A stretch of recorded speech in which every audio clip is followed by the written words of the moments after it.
Hello everyone, welcome to इमा 1111। आज फिर से मैं एक सक्सेस स्टोरी सुनाने वाली हूँ। ये सक्सेस स्टोरी बहुत शॉर्ट एंड सिंपल है, बट मुझे ऐसा लगता है पर्सनली कि ये बहुत पावरफुल है। मेरे लिए तो ये पावरफुल है बिकॉज इसने मुझे सोचने पे मजबूर कर दिया कि क्या मैं सच में राइट तरीके से एक्शंस ले रही हूँ अपने विश के लिए या नहीं, और मुझे एक गाइडेंस मिला है इससे। हालांकि जो स्टेप इसमें दिया गया है वो बार बार कई सारी स्टोरीज़ में रिपीट होता है, लेकिन कहते हैं कि हर एक चीज़ का एक टाइम होता है।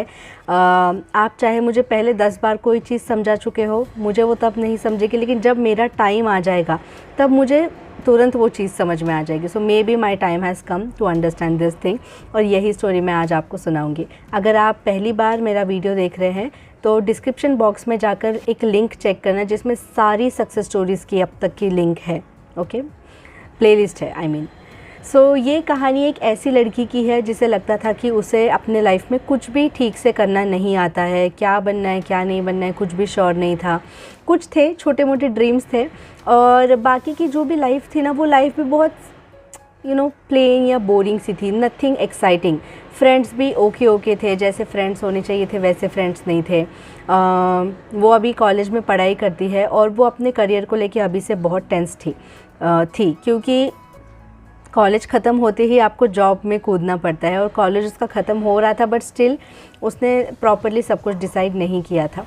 बट कहीं ना कहीं उसके मन में हल्का सा एक चीज़ ये चलती थी कि मुझे या तो रेडियो में काम करना है एज एन आरजे, या फिर मुझे टीवी में करस्पॉन्डेंट बनना है, यानी टीवी में एक काइंड ऑफ एंकर बनना है जो न्यूज़ वगैरह बताते हैं। ठीक है, अब मैं आपको बताना चाहती हूँ कि चाहे सक्सेस स्टोरी कोई भी आप सुन रहे हो, कहीं भी आप सुन रहे हो, चाहे उसका टॉपिक कोई भी हो, दैट डजंट मैटर। मैटर क्या करता है कि स्टोरी का जो कैरेक्टर है, स्टोरी में जो इंसान है, उसका एटीट्यूड कैसा था, क्या स्टेप्स लिए उसने अपनी प्रॉब्लम को सॉल्व करने के लिए। बड़ी बड़ी huge problem, sadness, heart break ये सब के साथ कैसे डील किया उस पर्सन ने, ये इम्पॉर्टेंट होता है।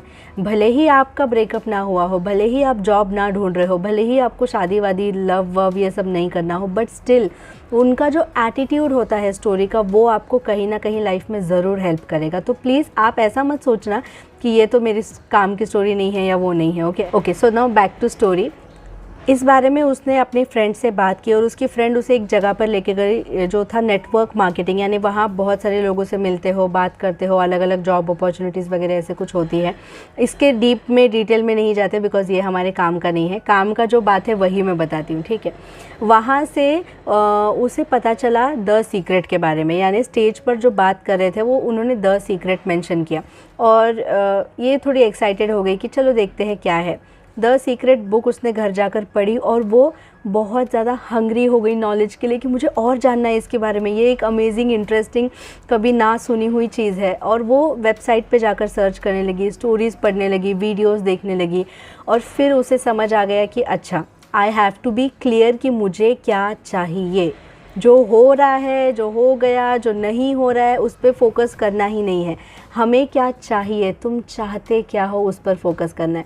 उसने बहुत अच्छे से अपनी डायरी में सब कुछ लिख दिया जो उसको एग्जैक्टली अब करने का मन था, and she was not sure हाँ कि उसे पक्का यही करना है नहीं करना, बट फ़िलहाल जो भी उसे लग रहा था उसने लिख दिया। वो हर सुबह 6 बजे का अलार्म लगाती थी और 20 मिनट्स अपने आप को देती थी सारी चीज़ों को अच्छे से विजुलाइज़ करने के लिए, फील करने के लिए। कभी कभार मैंने देखा है, कमेंट्स के थ्रू मुझे पता चलता है कि लोगों को अफर्मेशन भी शॉर्ट चाहिए क्योंकि इतना टाइम नहीं होता है सुनने के लिए, बट मुझे ऐसा लगता है कि हर इंसान को अपने लिए टाइम निकालना ही चाहिए, भले वो एक्सरसाइज के लिए हो, चाहे वो रीडिंग के लिए हो, चाहे वो लॉ ऑफ अट्रैक्शन के बारे में सोचने के लिए हो।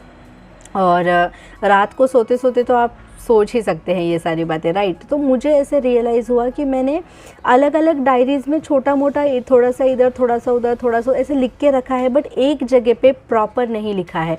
और मैं अपने प्लान्स भूल जाती हूँ, मैंने क्या क्या लिख रखा है वो मैं भूल जाती हूँ, विच मीन्स कि मेरा माइंड फोकस्ड नहीं है। जो चीज़ आपके मन में बैठ जाती है, जो चीज़ आपको दिल से चाहिए, वो चीज़ आपके मन से नहीं जाती, बट मैं भूल रही हूँ। That means I am not sure, I am not focus. तो मुझे अब ज़रूरत है कि एक अच्छा सा प्लान बनाऊँ और उसको रोज़ पढ़ूँ। रोज़ पढ़ना इज़ इम्पॉर्टेंट। मैंने इस कहानी से ये सीखा, और एज़ अ फ्रेंड मैं आप तक भी यही मैसेज पहुँचाना चाहती हूँ कि आप भी ये चीज़ फॉलो करो। ओके, तो ये लड़की ना रोज़ सुबह उठकर ऐसे पढ़ते गई, विजुअलाइज करते गई, कोई एक्सपेक्टेशन नहीं, कोई डर नहीं, कोई नर्वस वाली फीलिंग नहीं, बस सुबह उठना, एंजॉय करना अपने 20 मिनट्स और अपने स्टडीज़ पे फोकस करना। यू नो व्हाट, धीरे धीरे उसके साथ सब कुछ चेंज होते गया। उसे ऐसा लग रहा था जैसे यूनिवर्स अपने आप उसे राइट डायरेक्शन में पुश कर रहे हैं, और कहीं ना कहीं से लिंक लगते लगते वो एक ऐसे जगह पे जा पहुंची जहां उसे रेडियो जॉकी का ऑडिशन देने का मौका मिला। उसने ऑडिशन दिया और वो सिलेक्ट हो गई as a permanent radio jockey, जबकि वो पढ़ाई कर रही थी। I am so sorry for the construction noise by the way. 1 साल तक उसने रेडियो जॉकी का काम किया पढ़ाई करते करते, और उसके बाद उसने टीवी के लिए अप्लाई करने के बारे में सोचा जैसे ही उसका ग्रेजुएशन पूरा हो गया। टीवी के लिए जब उसने अप्लाई किया तो वहाँ पे लगभग 30 to 31 लोग थे, और उन सब में से सिर्फ 3 लोग बचे लास्ट में, और इन तीनों में से भी फाइनली वो सिलेक्ट हो गई। जो उसे चाहिए था वो मिल गया। इस तरीके से चीज़ें अरेंज होते जा रही थी मानो जैसे कि वो लड़की ने सुबह उठ के 20 मिनट्स जो सोचती थी ना, वो एक रोड मैप बना रही थी अपने लिए। हमारा ब्रेन सच में बहुत पावरफुल होता है, बहुत बहुत बहुत। अगर आप में से किसी के पास डिज़नी हॉटस्टार का सब्सक्रिप्शन है तो प्लीज़ आप उस पर जाकर मेगा आइकन्स नाम का एक सीरीज़ है वो देखिए। उसमें बताया जाता है, साइंटिफिकली ये सारी चीज़ें समझाई जाती है। उसमें का छोटा सा किस्सा आपको बताती हूँ। जैसे विराट कोहली अगर इतना जीनियस है तो क्या वो बचपन से ही पैदाइशी जीनियस था, या उसने ये क्रिएट किया, या कैसे, ये सारे बारे में खोज लगाने की कोशिश की जा रही थी। और विराट कोहली के ब्रेन को स्टडी किया गया है। जब वो खेलते हैं, जब वो अपने गेम प्रैक्टिस करते हैं, तो उनके ब्रेन में जो न्यूरॉन्स, जो सेल्स होते हैं ना, उनमें क्या हालचाल होती है उसको स्टडी किया एक साइंटिस्ट ने। और ऐसा पाया गया कि इतना, जब विराट कोहली खेलते तब इतना स्ट्रॉन्ग एक पैटर्न बन जाता है उनके मन में। सेल्स जो है ना वो सारे ऐसे एक शेप बना लेते हैं, और वो शेप अनब्रेकेबल होता है। यानी जब इंसान डूब जाता है बहुत ज़्यादा किसी चीज़ में, तब वो सेल्स वो चीज़ फॉर्म करते हैं। मैं आपको सिर्फ ये बताना चाहती हूँ कि यहाँ का और हमारा बहुत स्ट्रॉन्ग कनेक्शन है। इनफैक्ट हम जो जी रहे हैं वो भी हमारे माइंड के वजह से ही जी रहे हैं। सो आप सोचो कि अगर आप कुछ पावरफुल थॉट्स अपने मन में ला रहे हो, अगर आप बहुत डीपली कुछ फील कर रहे हो, तो वो ज़रूर हमारे लाइफ में रिफ्लेक्ट होगा। आप खुद जाकर वो देखना, उसके आगे के भी एपिसोड्स देखना, and you will be amazed. हमारे ब्रेन में बहुत सारे सेल्स और न्यूरॉन्स होते हैं जो सामने वाली हर चीज़ को कॉपी करते हैं, याद रखते हैं। कोई चीज़ देखने पे जो हमारे रोंगटे खड़े हो जाते हैं ना, वो ब्रेन में एक पैटर्न वगैरह वगैरह बनने लगता है। सो ये सारी चीज़ें मुझे बहुत इंटरेस्टिंग, फैसिनेटिंग लगी। एंड दिस प्रूव्स कि हम सिंपल नहीं हैं bro, we are not simple. हम कुछ अजीब सी ही चीज़ हैं, बहुत ही मुझे लगता है कि हम सुपर ह्यूमंस हैं, बट हमें पता नहीं है हमारी शक्ति क्या है और उसे यूज़ कैसे करना है।